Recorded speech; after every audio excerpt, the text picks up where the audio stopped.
ibintu bifite aho bihuriye na plastike ni ukuvuga plastike ubwayo n'amasashe menshi aba ku isi bikorwa mu byitwa nafta. Nafta ni kimwe mu bikomoka kuri petrol, ni nka essence cyangwa se kerosene. Muri uyu mwaka w'2022 ku isi dukoresha utugunguru miliyoni 88 twa petrol ku munsi. Uyu muvuduko dutwikaho uyu mutungo kamere nta kuntu utatumushira mu butaka. Babara ko mu nda y'isi hasigayemo utugunguru trillion 1 na miliyari 650. Izi ngizi ni miliyari 1650 z'utugunguru twa petrol. Ni inshuro 46 n'ibice bitandatu za petrol dukoresha buri mwaka ku isi yose. Bivuze ko niba amakuru yose atangazwa ari ukuri, ubwo dusigaranye petrol tuzakoresha mu myaka 47 yonyine. Buri segonda dutwika akazi isi yakoze mu mamiliyoni y'imyaka, kandi ikibazo nuko twamaze gufata ubuzima bwacu bwose tubushingira kuri uwo mutungo kamere. Kuva wabaho nta buzima bwiza wigeze ubamo utifashishije petrol n'ibikomokaho. Niba uyu munsi henshi ku isi imihanda irimo kwagurwa, nuko abantu barimo kugura ibinyabiziga ku bwinshi. Ubwinshi bwa petrol bwanatumye hari imijyi yubakwa mu butayu aho buri cyose cyayishyizwemo hifashishijwe petrol. Kuhaba nabyo bikaba bisaba petrol. Igiteye impungenge nuko tutaratangira kugira umuvuduko munini cyane mu gutekereza uko tuzabigenza petrol nimara gushira, kandi ntabwo ari kera. Umunsi umwe nitubyuka tukumva mu makuru bavuga ko nta gitonyanga na kimwe cya petrol gisigaye ku isi, bizagenda bite? Tugiye kuvuga ku buryo abahanga batekereza ko isi zabaho petrol nishira. Niba koko mu myaka 47 hari igihe petrol izashira ku isi, niba nta gikozwe ngo hashakwe ikizayisimbura, hari igihe dushobora kuzabyuka mu gitondo tukumva inkuru imeze nk'iyo twumvise ubwo icyorezo cya COVID-19 cyadukaga. Ibihugu bicukura bikanagurisha petrol mu mahanga bizatangaza ko ububiko bwabyo nta petrol kiburimo. Ibi bizaba bireba n'ibindi bicanwa byose bikomoka kuri petrol. Aka kanya tuvuga ibi, mu nyanja z'isi yose hari ibihumbi by'ubwato bwa rutura bwikoreye miliyoni z'utugunguru twa petrol ivanwa mu bihugu icukurwamo ikanatunganyirizwamo ijyanwa hirya no hino ku isi. Iki gihe ibihugu bicukura bikanagurisha petrol nyinshi nka Arabia Saudite n'Uburusiya bizatangira guhamagara ubwato bwazo ngo butahe. Twese turabizi ko nyuma y'amakuru nk'aya ngaya imirongo kuri za station za essence izahita iba miremire cyane. Ibizaba ari amahirwe ya nyuma abafite ibinyabiziga bazaba bafite yo kuzuza ibinyabiziga byabo. Ibi twese turabizi. Ubwo icyorezo cya COVID-19 cyadukaga, amaduka agurisha ibiribwa n'ibindi bicuruzwa yabyiganiwemo n'abantu bashaka guhunika ibicuruzwa mu ngo zabo. Twese turabizi ko ku munsi wa mbere litiro ya essence na mazutu na petrol izagera ku giciro itari yarigeze igeraho mbere. Mu 1973 habaye intambara yashyamiranyije Israel n'ibihugu by'Abarabu, bituma igiciro cya petrol kikuba kane mu bwinshi. Akagunguru kavuye ku madolari ya Amerika 2.59 kagera ku madolari 11.65. Umunsi iki giciro cyazamukaga, station za essence zirenga ibihumbi 100 muri Amerika ya ruguru hari umunsi zatangaje ko ari wo wanyuma zifunguye kubera ko nta yindi petrol zifite. Ibi ni nako byagenze mu bindi bihugu hirya no hino ku isi. Uyu munsi ibihugu byinshi ku isi byamaze guhunika petrol ishobora kubibeshaho igihe runaka, igihe petrol yashira munsi y'ubutaka bw'isi. Nka Departement ya Leta Zunze Ubumwe za Amerika ishinzwe ingufu ihunitse utugunguru miliyari 596,600 twa petrol idatunganije. Iyi ni petrol bashobora gukoresha igihe ku isi haba ikibazo gituma badakomeza gucukura petrol cyangwa se bayashize mu butaka. Leta Zunze Ubumwe za Amerika zikoresha nibura utugunguru miliyari 7 twa petrol buri mwaka. Bivuze ko ufashe utugunguru miliyari 593 bahunitse ukagabanya miliyari 7 bakoresha buri mwaka, uhita ubona ko baramutse bavuze ngo petrol irashize ku isi, Leta Zunze Ubumwe za Amerika zifite petrol zakoresha mu myaka 84 yose. Kubera ko ibihugu byose bidafite ububiko bwa petrol, umunsi tuzabwirwa ko yashize, ibihugu byinshi bizatangira kugira ingaruka ako kanya. Indege, gari ya moshi, ubwato byose bikoresha ibicanwa bikomoka kuri petrol. Iki gihe leta z'ibihugu zizategeka ko ingendo ziri ngombwa arizo zonyine zigomba gukorwa. Ingendo za ngombwa, iri jambo turarizi cyane. Mu birebana n'ingendo, tuzongera tubona amasura duheruka kubona. ingendo z'indege zasubitswe, imihanda itarimo ibinyabiziga, inzira za gari ya moshi ziri mu busa. Nibura buri munsi indege zihaguruka kandi zikagwa ku bibuga inshuro 100,000 buri munsi ku isi yose. Buri munsi abantu miliyoni 6 bagenda mu ndege, bivuze ko igihe icyo ari cyo cyose haba hari abantu bari mu kirere. Buri munsi ibicuruzwa bipima toni miliyari 115 bitwarwa n'indege. Umunsi peteroli izashira, ibi bicuruzwa n'aba bantu bazaguma aho bazaba baherereye. Ibi birumvikana bizaba byamaze kugira ingaruka ku bukungu bw'isi. Ubwoba n'umuhangayiko wakurikiye ibitero byagabwe kuri Leta Zunze Ubumwe za Amerika ku itariki ya 11 Nzeri mu 2001 byasunikiye guverinoma ya Leta Zunze Ubumwe za Amerika gufunga isoko ry'imari n'imigabane. Iki gihe miliyari zirenga 2,000 z'amadolari mu migabane ya peteroli zisanze nta gaciro zigifite. Umunsi peteroli izashira ku isi, nta muntu n'umwe uzaba afite ubushobozi bwo guteganya ibizakurikiraho. Inganda zibarirwa mu bihumbi zizafunga imiryango, amamiliyoni y'abantu batakaza akazi. Peteroli nicyo gicanwa gifite ingufu kandi gikoreshwa ibintu byinshi ku isi. Ibinyabuzima byapfuye bikabora bikirunda ku ndiba y'isi, byarangiza bigashyuha ku rwego utapfa gutekereza, byarangiza bikihinduranya mu gihe cy'amamiliyoni y'imyaka. Nibyo byavuyemo iki gicanwa ushobora gukoramo ibindi bintu bitabarika. Peteroli niyo ivamo imiti twogesha amenyo, dentifrice, ivamo imitako y'amabara isigwa ku minwa ku bagore, plastike, amasashe, goudron zikoreshwa kaburimbo n'ibindi bintu byinshi. Nishira ibi byose bizashirana nayo. Nyuma y'iminsi mike peteroli ishize ku isi, ubuzima bwose bugezweho twubatse buzatangira guhananuka. Amavuriro yacu, ibyo turya, gukora ingufu z'amashanyarazi, ibi ni bike mu bizahungabana. Bizasaba iminsi 5 yonyine peteroli imaze gushira ku isi ngo habe hatangiye imyigaragambyo n'imyivumbagatanyo mu bihugu byinshi ku isi. Ibihugu bikize bihunitse peteroli bizatangira gutanga imfashanyo y'utugunguru runaka twa peteroli ku nshuti zabyo. Amasoko y'imari n'imigabane azafunga maze ubushomeri buzamuke ku muvuduko munini cyane. Muri California, muri Leta Zunze Ubumwe za Amerika, buri mwaka amakamyo abarirwa mu bihumbi apakiye imboga n'imbuto asohoka mu gihugu azijyanye muri Canada. Aya makamyo ageze izi mboga n'imbuto muri Canada, akazihereza andi makamyo azikwirakwiza mu gihugu mu masoko. Peteroli nishira, uru rujya n'uruza ruzahagarara. Abatuye imijyi minini nibo bazabanza kugerwaho n'ingaruka kandi zikomeye. Uyu munsi mu mwaka umwe umuntu arya ibiryo byahinzwe mu murima ungana n'ikibuga cy'umupira w'amaguru. Peteroli nishira, mu mijyi minini yo ku isi amasoko azajya arindwa n'abashinzwe umutekano, hatagamijwe gucunga abajura gusa, ahubwo hagamijwe gusaranganya ibiribwa ku buryo ntawe ugura byinshi ngo abandi babibure. Mu bihugu bikize bajugunya 30% by'imboga n'imbuto zigezwa mu masoko bavuga ko zitujuje ubuziranenge. Izi ni nka karoti zigoramye, ibitoki by'ibimane, ikirayi kitaronze, urunyanya rutari runini. Umunsi peteroli izashira, bazajya bagura buri rubuto na buri ruboga. Hafi 1/4 cy'ibiribwa biribwa mu bihugu byinshi by'isi biba byavuye mu bindi bihugu. Birumvikana bizanwa na peteroli. Umunsi izashira, ubwo bivuze ko ibihugu byinshi bizatakaza 1/4 cy'ibiribwa bitunga abaturage babyo. Ugushira kwa peteroli kuzagira ingaruka kuri buri mwuga hano ku isi no ku bindi binyabuzima. Buri munsi inka nkuru yorowe kijyambere irya ibiro 45 by'ibiribwa. Ingurube yorowe kijyambere irya ibiro 4 by'ibiribwa. Ikibazo nuko peteroli nishira, aya matungo azaba atakigemurirwa ibyo kurya kubera ko nayatungwa n'ibyaje mu makamyo. Aya matungo azaba afite ibyago byo kwicwa n'inzara nkatwe twese. Uyu munsi ducana amashanyarazi tuba twitunganyirije mu nganda zacu, ariko ntabwo tujya twibuka ko izo nganda zacu ziyatunganya zikoresheje peteroli. Amakara niyo ayoboye mu kwifashishwa mu gutunganya amashanyarazi. 40% by'amashanyarazi akoreshwa ku isi ava ku ngomero zikoresha amakara karemano. Mu bihugu by'Uburayi nk'Ubwongereza, inganda zaho zikora amashanyarazi zikoresha amakara zikura muri Leta Zunze Ubumwe za Amerika no mu Burusiya.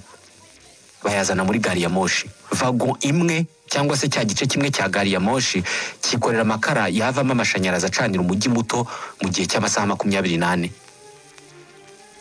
Umunsi peteroli izashira, aya makara ntabwo azaba kibageraho kubera ko gari ya moshi zizaba zitakigenda. Ibura ry'amashanyarazi rizumvikana henshi ku isi. Ibitaro byinshi ku isi biba bifite imashini za generatrice zishobora gutanga amashanyarazi igihe yasanzweho yabura. Izi mashini zikoresha mazutu. Igihe hatari amashanyarazi mu mijyi minini yo mu bihugu bikize, n'umutekano wose uzajya mu kaga. Ubujura n'ubundi bugizi bwa nabi uziyongera. Ku binyabiziga bya moteur, hari moteri zikoresha mazutu ziba zishobora no gukoreshwa n'amavuta yo guteka, yaba mashya cyangwa se yigeze gutekwamo ibiribwa nk'ifiriti. Iki gihe abantu bazatangira gushyira amavuta yo guteka mu binyabiziga byabo.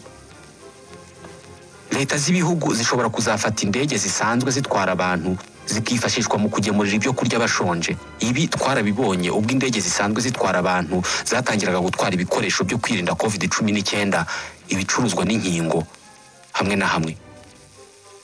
Ubwikorezi bw'ibiribwa nibwo buzaba burimo kumara n'agapeteroli gake kari gasigaye mu bubiko bwa bimwe mu bihugu. Birashoboka ko ibi nibiba, imodoka zamaze kuba ikirango cy'ubuzima bworoshye ku Banyamerika n'Abanyaburayi zizaba zirangije urugendo rwazo hano ku isi. Muri Leta Zunze Ubumwe za Amerika hari imodoka miliyoni 276 ku baturage miliyoni 329 batuye iki gihugu. Izi ni imodoka zitabariwemo bus 575 n'amakamyo miliyoni 156. Iki ni igihugu gikeneye imodoka kubera ko ibikorwa remezo byaho byubakiwe kugendwamo n'ibinyabiziga. Abenshi mu baturage b'iki gihugu batuye ahantu bisaba ko ibyo barya byose babizanirwa. Ibihugu nk'ibi byubakiye imibereho yabyo ku binyabiziga bizihutira cyane gushaka igisubizo ku ibura rya peteroli, nk'uko isi yihutiye gushaka ibisubizo ku bibazo byose byatejwe na COVID-19. Muri Canada no muri Leta Zunze Ubumwe za Amerika, abahinzi 400 bashobora kuzatangira guhinga igihingwa gishya. Imirimo ihingwamo imboga n'imbuto uyu munsi muri ibi bihugu, iki gihe bazatangira kuyihingamo soya. Soya bayivanze na bimwe mu binyabutabire ishobora gukorwamo mazutu. Mu burasirazuba bwa Canada ahahingwa ibigori byinshi ho hari andi mahirwe kubera ko ibigori bishobora gukorwamo ethanol. Iki nacyo ni igicanwa gishobora gukoresha moteur zinywa essence. Muri Brazil ho ibingibi barabigerageje kandi birakora neza. Bo bakora ethanol mu bisheke bakayifashisha mu modoka zikagenda. Ibi bisubizo byose bizashakwa, ariko mu by'ukuri isi izaba itaramenya icyerekezo cyayo gishya. Mu myaka irenga 200 ubuzima bwacu twabushyize mu maboko ya peteroli nta kwikanga na guke. Uko iminsi izagenda ishira, peteroli yarashize ku isi, ibyo kurya bihunikika bizagenda bisimbura ibyo turya bikiva mu mirima. Amata y'ifu, ibigori, umuceri ndetse n'ibindi biribwa nk'ibi ngibi nibyo bizaba biribwa n'abantu benshi. Ibihugu bizakomeza gushakisha peteroli yo gukoresha mu kwikorera ibiribwa, gukoresha imbangukira gutabara no gukora izindi service za ngombwa.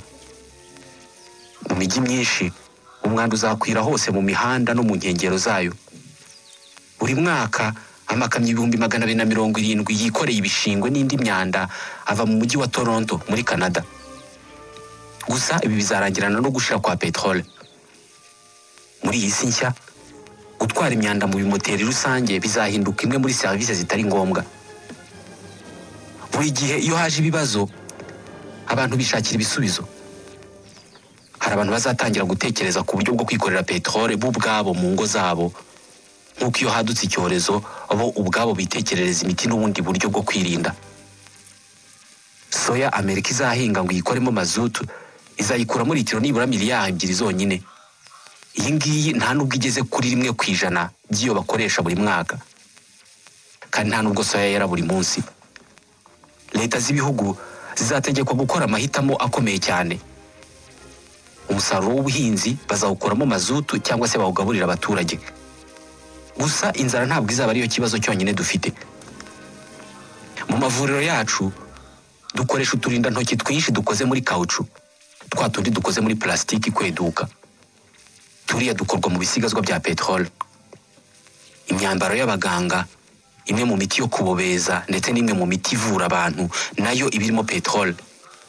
Ibi bidahari tumwe mu dukoko tuzakwirakwira ku muvuduko munini cyane. Hari ikindi kibazo.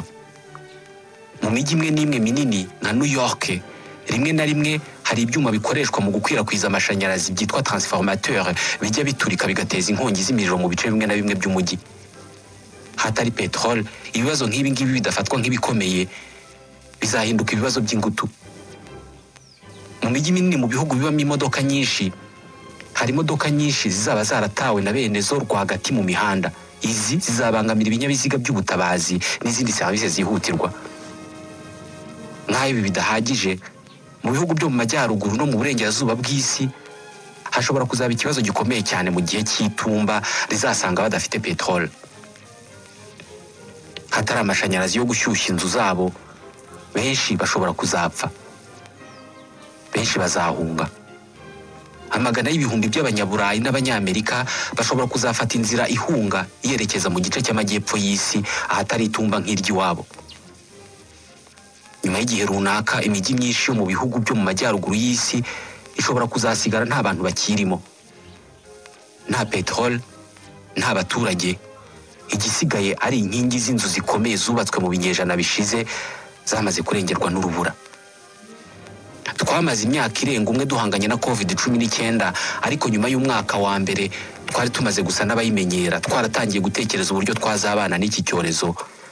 Ariko nyuma y'umwaka wose peteroli yarashize ku isi, ntabwo tuzaba twari twakamenyera ubwo buzima. Mu myaka 3 COVID-19 imaze yishe abantu miliyoni 6 ku isi yose, ariko gushira kwa peteroli bishobora kuzica abantu miliyoni 20 mu mwaka umwe, biganjemo abazize inzara, abaguye mu bitaro kubera ko ubuvuzi bukenera peteroli bwahagaze, abazazira amakimbirane n'imyivumbagatanyo n'izindi mpamvu nyinshi cyane. Buri munsi ibyambu byo ku nkengero z'uburengerazuba bwa Leta Zunze Ubumwe za Amerika binyuzwamo container zirenga ibihumbi 55 buri munsi, ziba zikoreye ibicuruzwa. Peteroli nishira, ibi byambu bazabifunga.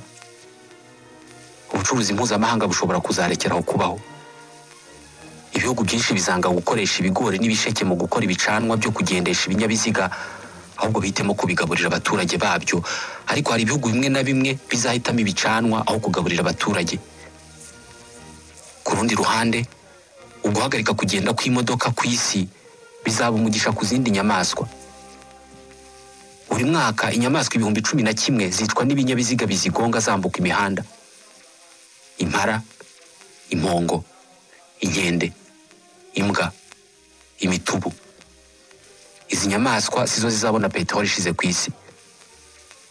Umwaka wa mbere peteroli igishira ku isi, izi nyamaswa zizororoka ku rwego zitari zarorotseho. Ku matungo yororwa kijyambere yo ni yindi nkuru. Kubera ko agemurirwa ibyo kurya mu makamyo, peteroli nishira mu mwaka umwe inzuri za kijyambere zose zizaba zaramaze gufungwa. Amagana y'amamiliyoni y'inka, ingurube n'inkoko zizaba zarapfuye. Ku isi yose ahazaza hacu hazaba hasa nk'ahashize hacu. Hatari inzuri, abantu benshi bazahindura imirire.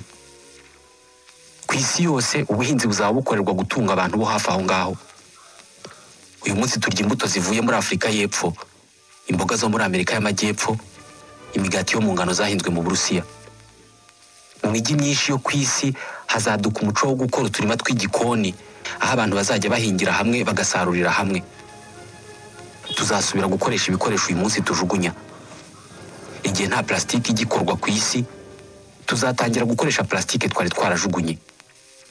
Kubera ko byinshi mu bikoresho tugura ku isoko biba byarazanywe n'amakamyo, indege n'ubwato bikoresha peteroli. Buri mwaka dukoresha peteroli mu gukora amasashe miliyari 1,000. Nibyo amasashe yangiza isi, ibyo turabizi, ariko yanatworohereje ubuzima ku buryo bugaragara. Mu kuvuga ibishobora kuzatubaho peteroli nishira ku isi, twibanda cyane ku byo dusanzwe tuzi tunategura, ariko ni gake dutekereza kubiza.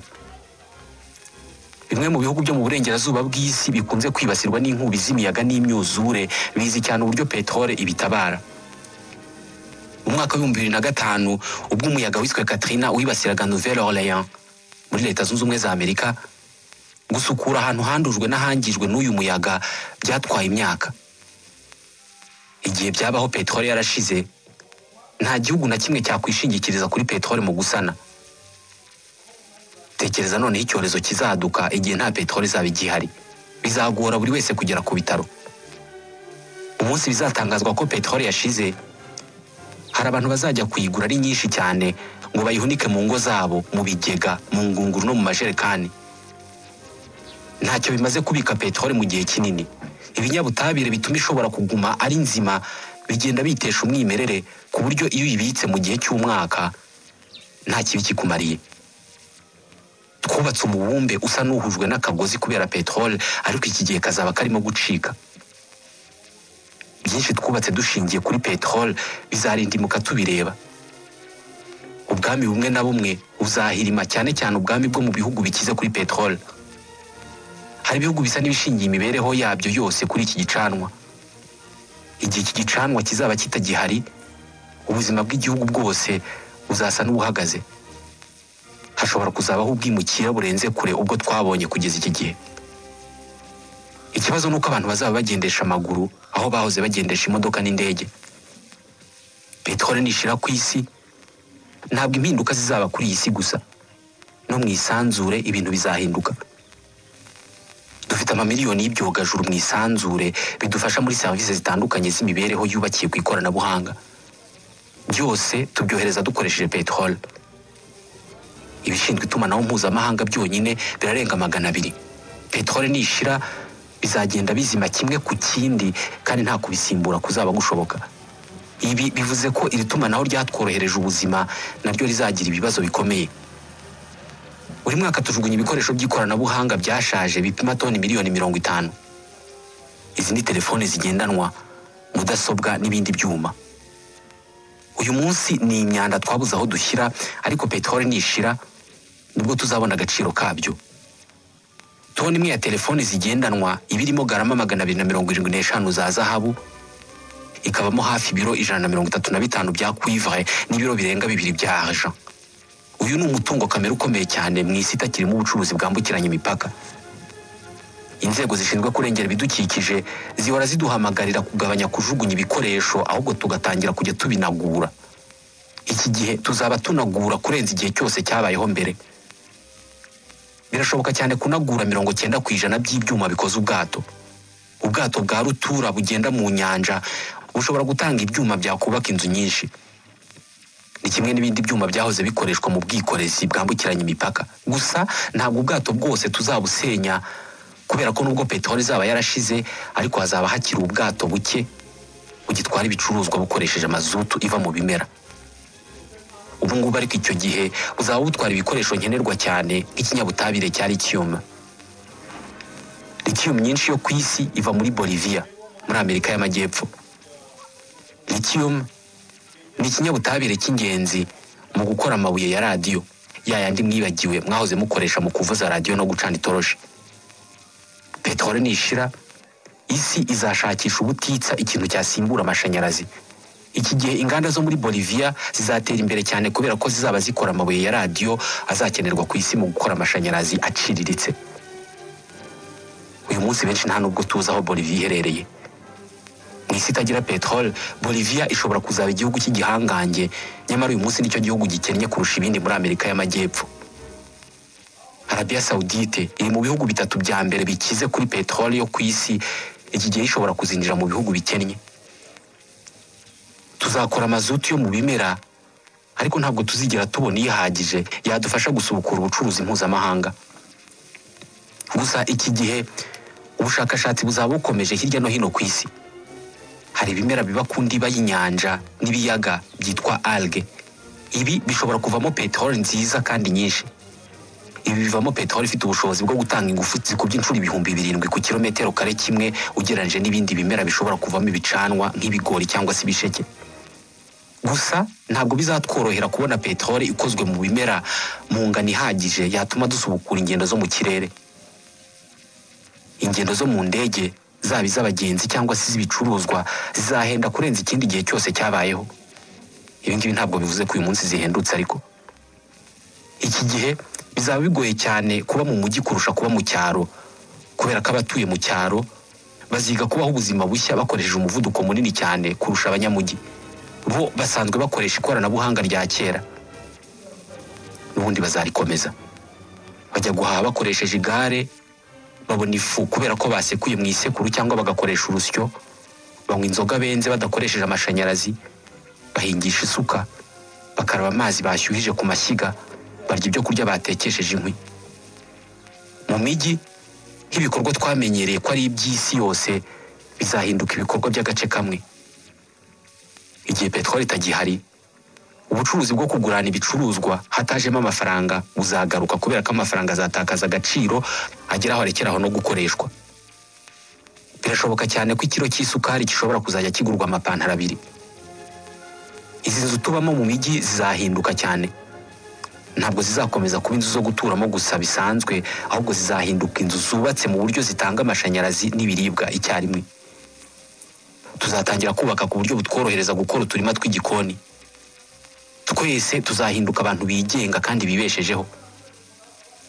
Uyu munsi ushobora kurya utavuye mu rugo iwawe kandi utanatetse, utanafunguye umunwa ngo ugire uwuvugisha. Ufite amafaranga kuri telefone, urakoresha gahunda ya mudasobwa ya resitora runaka, ugura ibiryo babikuzanira aho uri, ubyishyure ukoresheje telefone. Ibi byose bizarangirana na peteroli. Tuziga guhinga imbere mu ngo zacu no mu nzu.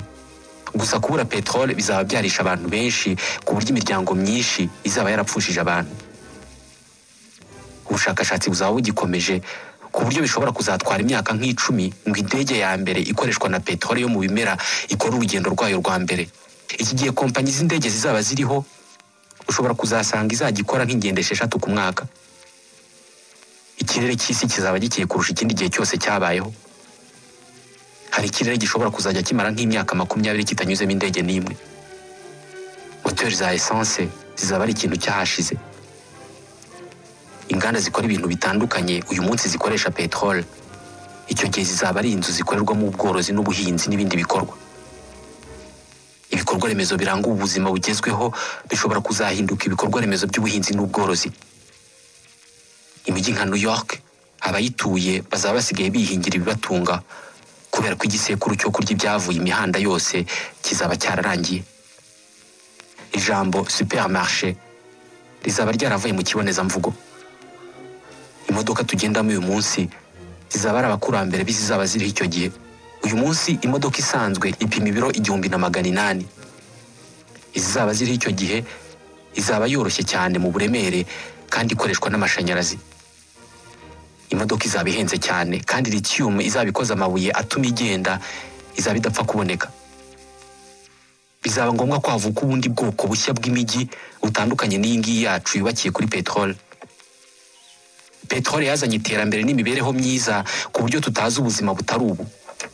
Ubwo yavumburwaga mu 1800, isi yari ituwe n'abantu miliyari 1. Uyu munsi twikubye hafi inshuro 8. Umusaruro w'ibiribwa wikubye inshuro nyinshi. Ubucuruzi bw'isi bwaratumbagiye. Hari amahirwe menshi y'uko ibingibi twavugaga bitazagenda nk'uko twabivugaga, kubera ko isi yatangiye gutekereza uburyo bwo gusimbuza peteroli. Gusa ikidashidikanywaho nuko peteroli itazagumaho ubuziraherezo. Tubashimiye ko mwakurikiye iki kiganiro.